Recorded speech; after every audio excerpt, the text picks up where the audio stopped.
我揸夜間的士嘅，但係每晚最後一程都會留俾最特別嘅客人。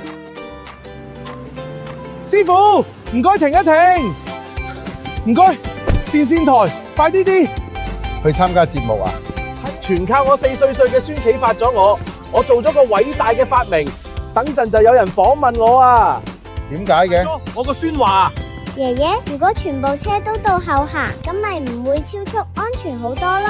我改咗佢創意，做咗個偉大嘅發明。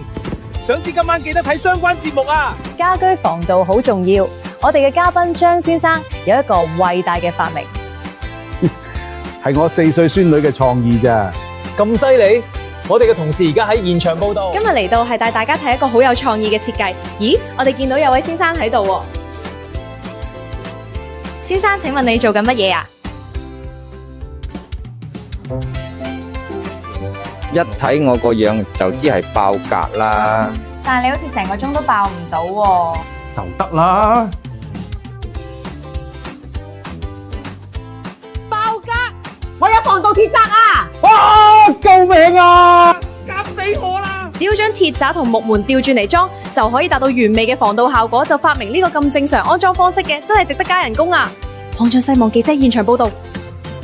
果然係簡單又實用嘅設計。